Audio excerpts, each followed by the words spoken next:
we start the clock, I got to tell you guys a cute little story. When I was here a couple months ago, I met Garov and Jay, and they said that they were putting on this TEDxNUS. And I said, cool, I want to go. And I said, let me just see if I can, fly out there and if we can change some flights around so we can make it. And we were able to change our flights to be here. And I said, okay, cool, my wife and I would love to be there. And they said, great, we'd love to have you. So I booked a flight here thinking I was going to be sitting in the audience. And then about 10 days ago, somebody said, hey, I'm psyched to see that you're speaking at TEDx in Singapore. I said, no, I'm just attending. He said, you should look at the website. I think you're speaking. I said, oh, no. So I prepared a couple talks. I spent a lot of time. I spent like 100 hours preparing this talk, Evolution, Fact or Fiction. And, shit, it's fact. So I had a plan B, which was nobody's going to talk about insect penises. But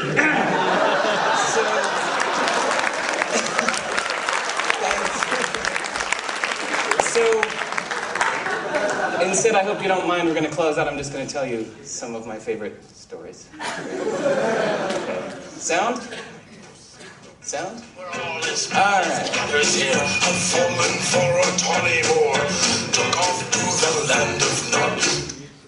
Okay. So a pottery teacher did an interesting experiment.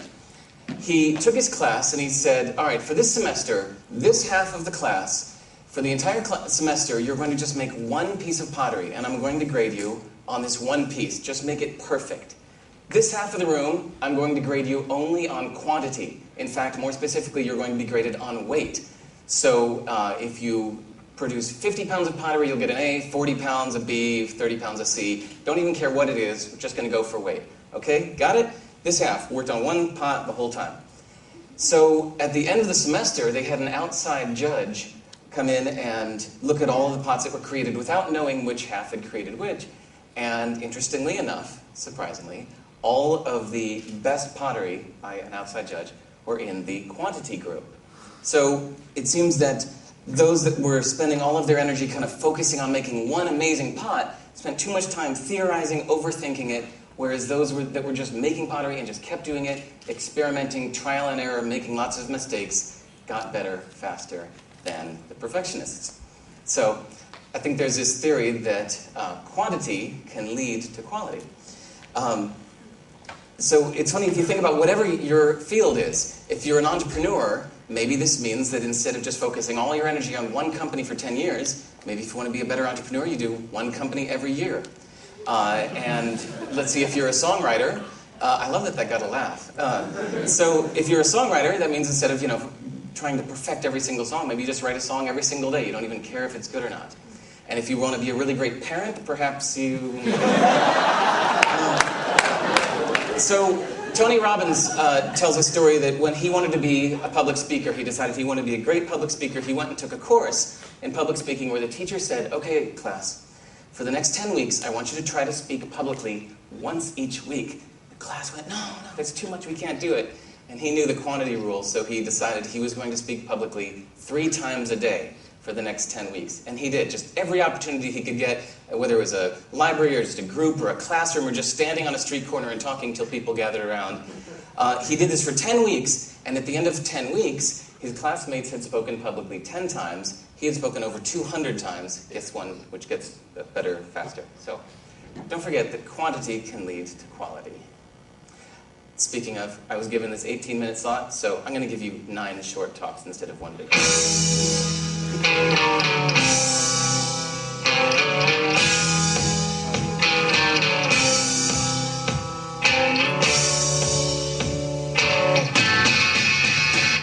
Okay, have you guys seen Elizabeth Gilbert's amazing talk on TED.com? Do you guys know this one? Raise your hand, make a grunt or something. All right. So when I was at TED a year and a half ago, this was just the talk of TED. It was amazing, it was creative, it was really insightful, it was educational, it was passionate, and it was so just conversational and light. She just got up there and just talked so lightheartedly. So when the conference was done, I went up to her and we were talking for a minute, and I said, so fill me in, what's new? She said, well, I just finished my new book on New Year's Eve. And since TED happens around mid-February, I said, congrats. So have you finally had 6 weeks to get a vacation? And she said, no. She said, the minute I finished my book, the next day, I started working on my TED Talk. And that's all I've been doing for the last 6 weeks, full time. I said, 6 weeks, full time. So that's 8 hours a day, 240 hours for one 18-minute talk? And she said, yeah. So that's Sprezzatura. It's this Italian word that means to hide conscious effort to accomplish difficult actions with casual nonchalance. It's a kind of a artistic effortlessness that we can all strive for. But what I noticed, though, is that while her amazing talk inspired the hell out of me just for the talk itself, I think I was actually more inspired knowing how much work she put into it. So I thought that while all of us can kind of aspire to this elegant Sprezzatura, perhaps there's a way to kind of let people know how much work goes into things afterwards to let them know that they can do it too.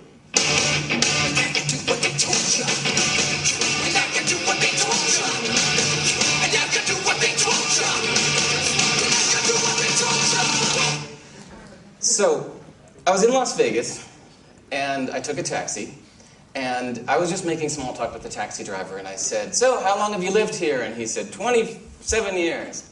I said, damn, it must have changed a lot in that time. And he goes, yeah, it's changed a lot. He said, I miss the mob. I said, I said, what, you miss the mob? He said, yeah, I miss the mob. I said, why? He said, you know, when the mob ran this town, there were only two numbers that mattered. How much money's coming in and how much is going out. And as long as more was coming in than going out, everybody was happy. We had a good time. Nobody worried too much about the details. He said, man, in the last 10 years, all these big corporations came in and they started buying up everything. And he said, now they've got these MBAs that come in, they're trying to maximize the profitability of every square foot of floor space. He said, sucked all the fun out of this town, man. Now, like the hot dog stand that I used to go to, they won't give me free ketchup anymore. I have to spend an extra 10 cents for the ketchup. He said, it sucked the fun out of this town. So, at my last company, I remembered this story and would tell it often because I was not kind of business savvy. I just kind of created this hobby that accidentally took off, and it did really well. So I was happy I was doing something I loved. There was enough money, and I didn't overthink it. But every now and then, some people would come in and they'd say, okay, so what is your probability here now? Have you looked at your projections now? Do you think that maybe if you do something, maybe if you maximize this, now what about you with your retained earnings percentage? And they would ask me these questions. I'd say, I don't know. And they'd say, you know, you could be making a lot more money if you really looked at these numbers, you focus on this. And then I would tell them the story about the taxi driver in Vegas. 2, 1, 2, 3, 4.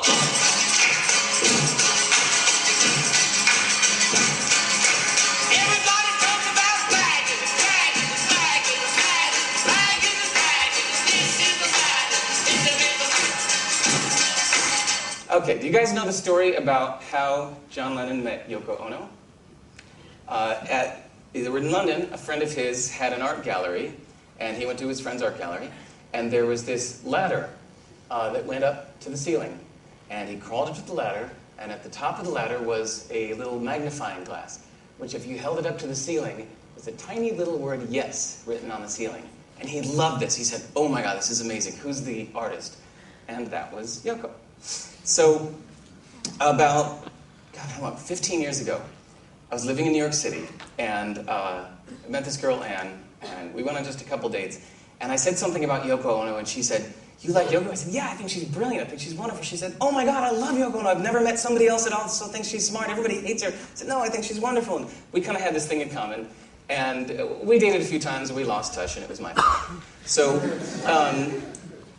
15 years later, a few years ago, she contacts me on Facebook. I was like, whoa, Anne, how are you doing? And she's happily married, and we were catching up on stuff. And I was still single at the time. And she said, so fill me in, what's up with you? And I said, oh, everything's going well. And then I wrote, P.S., still looking for my Yoko. And her reply was awesome. She said, if history serves, you don't look for a Yoko. A Yoko simply appears when you least expect her. Just keep climbing ladders. Awesome.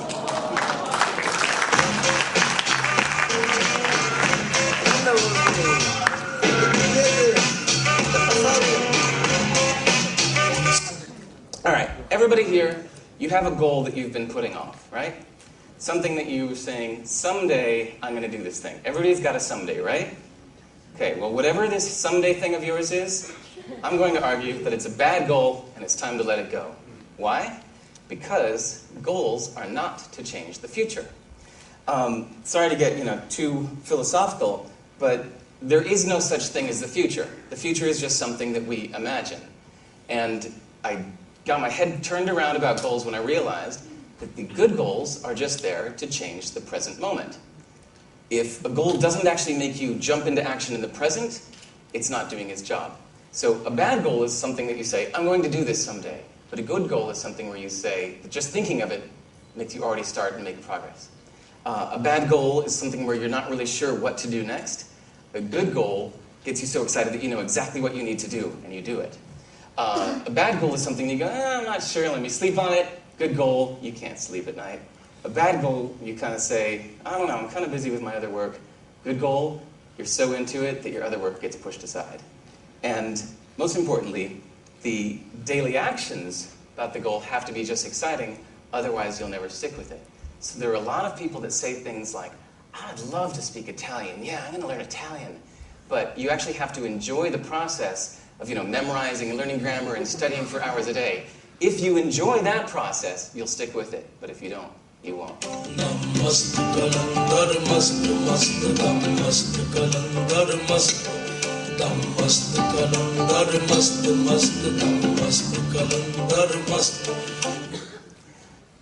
My friend Sara runs her own online business. She's been doing this for 12 years. She's a publicist she gets kind of deeply involved with her clients when they hire her. They spend a lot of money. She gets very involved in their careers. She's been doing this for 12 years, and she's really good at it. She's passionate about it. This is her love. She just works most waking hours. A few months ago, one of her clients sent her this 10-page long scathing email saying, you screwed me into this and that, you're horrible, you're not doing what you promised, you're a scam artist, and in fact, I'm going to sue you. And it just went on and on, it was just spewing venom at her. And this happened on a Friday, and she read this email, and she was just devastated. And it was one of those things where she just turned off her computer and started crying. And she just kind of went into bed for the weekend, canceled her dinners and everything with friends, kind of had this whole soul-searching moment of just thinking, you know what, maybe I'm just bad at what I do. I've been doing this for 12 years, and I'm still getting scathing emails like this. Maybe I'm just bad. Maybe I should really just give up and find a new career. And so she kind of just had this day and a half of depression because of this awful, angry letter. And so on Sunday, she said, no, okay, I'm going to make this better. She decided to kind of try to right all the wrongs. So she went to this customer. She really spent some time looking at her whole career, looking at everything she'd done, her website, everything she'd written, all her publicity. She spent the whole day kind of preparing a whole plan for her, and she actually refunded her entire $5,000 fee, saying, I want to make this right in the world. I'm going to refund your entire fee. So she refunded all of her money, and then spent a whole day kind of preparing a new plan for her, and then wrote this big, giant apology letter to her. So that was on Sunday, right? Monday morning, she calls up the client to say, did you get my email? And the client picks up the phone. She's like, oh, yeah, don't worry about it. I was just in a bad mood that day. I love you. You guys are awesome, so don't even worry about it. And my friend's jaw drops, just oh my God, she didn't have the heart to tell them when, I sat curled in bed all weekend because of you. And so, similar story. My friend Valerie was doing online dating, and kind of half-heartedly, if you know people that do this, they kind of they do it, but they're just she was just really kind of looking for this magic man to sweep her off her feet, and everybody that wasn't perfect was just, not perfect. And so, I said, so how's it going? And she said, I'll show you. And I looked over her shoulder, and she showed me these emails that she got from guys. Every single one of these emails was this kind of passionate outpouring of just oh my God, this, and you also speak German, that's awesome, I can't believe, you went hiking in New Zealand, me too, which one did you go to? And these guys are pouring out their heart, and I'm flipping through looking at a few of these emails, and she just goes, Control-A, delete, she goes, fucking losers.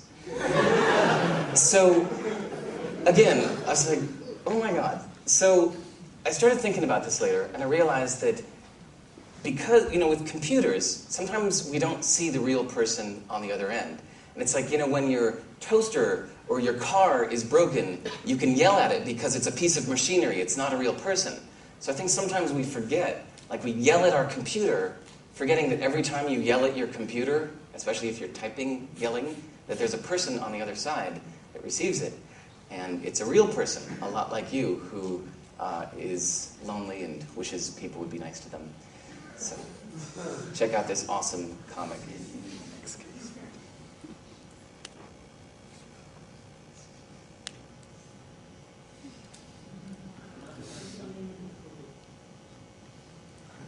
Love it. We're all gonna die someday, Lord, we're all gonna die someday. Mama's gonna feel daddy's home in the hill, but we're all gonna die someday. So my grandfather's name is Bill, and because my mom called her grandfather Papa Bill, she had us call her father Papa Bill. So that's him in the middle. So a few years ago, his health had been getting worse, and he hit the point where he just kind of said, I think I'm ready. They took him off all of the medications and everything. He said, I think it's my time. And he went home, and he just kind of laid in bed. And my mom kind of warned me that he was stressing out a little bit about wanting to make sure that all the loose ends were wrapped up and everything was taken care of. He was worrying a little bit about that everything was taken care of just right. And she also warned me that he can't stay awake for more than a couple minutes, but that I should go visit him just to kind of say goodbye. So I went over to his place to visit him. And at the time, my business was going really well. It's in a great relationship. Everything's great. So it's kind of funny. Like, as soon as I walked in the door, he kind of looks up at me and he goes, "Oh, I don't need to worry about you." I was like, "No, you don't." So we sat and we talked for a few minutes. And we were talking about Oregon and Santa Monica and traveling. And after a couple minutes, I kind of saw that he was kind of starting to nod off. But the whole time, I had this one big burning question inside of me that was just too bold to ask. But then I realized, like, with this kind of butterflies in my stomach feeling, like, if I don't ask it now, I'm always going to wonder. So I asked him, said, "What's it like to know you're going to die soon?" And his eyes lit up, and he goes, "It's exciting. It's wonderful." He said, "Everything else in my life has been great, so I think this is going to be great too. It's exciting."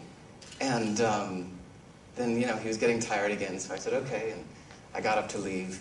And he saw me kind of looking at him again over my shoulder. And he said, "Oh, you don't need to worry about me. I'm happy, don't worry." I said, "Oh, I don't need to worry about you." And he died the next day. This is how it works. You're young until you love. You love until you don't. You try until you can't. You laugh until you cry. You cry until you laugh. And everyone must breathe until they're dying breath. Oh, this is how it works. You guys know Kurt Vonnegut? Have you ever read a Kurt Vonnegut book? Yes. When I lived back in New York City, Kurt Vonnegut gave a talk like this that I attended, and he said, "Look, people are too dramatic in life." He said, "Here's the deal." He said, he pulled out a chalkboard, and a piece of chalk. He said, "I'm going to make you a map. This is how life works. This is happiness level, and this is time from left to right." He said, "Now, every story follows some kind of big swooping graph on here." He said, for example, a lot of people, let's look at the Cinderella story. Your life starts awful, it's miserable, you're scrubbing the floor, you've got evil sisters, but then you get an invite to the ball. Life's a little better. You make some clothes with the mice. And then you go to the ball and you dance with the prince, and life is amazing and it's off the charts. But oh no, I have to run, it's the pumpkin, it's midnight. And then you go back to your same awful life. But notice, it's not as sad as it was before because you've had this great experience. And then Prince Charming comes, and he finds her, and they live happily ever after, off the chart happiness. And I love it. He has this old creaky voice, and he goes, "People love this story." He said, "It's been told 1,000 times, and people just love this story." So now let's look at another one. It's a common disaster story. He said, "It's an ordinary day in an ordinary town. Everything is just going normal. And then, oh no, a child has fallen down a well. The town gathers around to help. There's some struggle, there's some setbacks, there's some fighting, but then there's some bonding. And then the child is saved out of the well. But look, we go back to normal, but a little better than before because of this experience that we all shared together." He said, "People love that story. It's been told 1,000 times.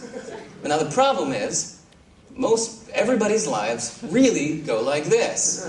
It kind of goes along and things happen. It's a little up, a little down." But he said, nothing that's going to go down in the history books for 1,000 years. This is just life. This is how it goes. He said the problem is everybody's been hearing these fairy tales since they were a kid. And they're trying to make their life into a fairy tale.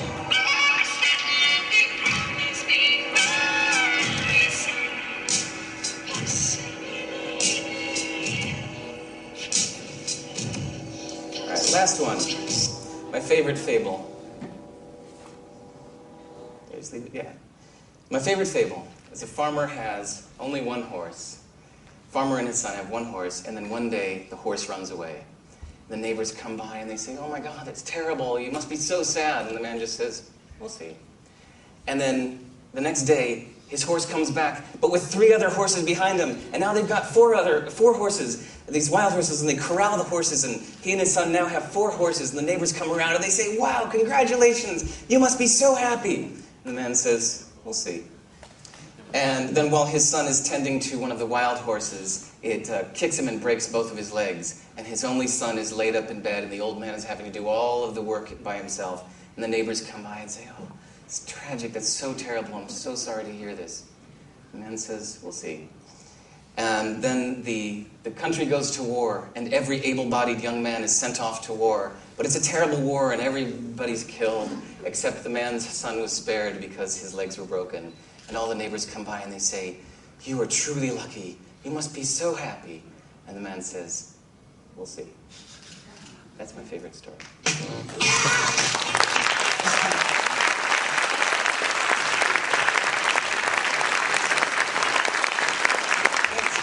And lastly, I just want to say, because I don't have 400 business cards, part of the reason I was really psyched to fly here and attend, or speak, is because I'm moving here in a couple months. So everybody, please write down my email address. I would love to meet you. So please keep in touch. Thanks.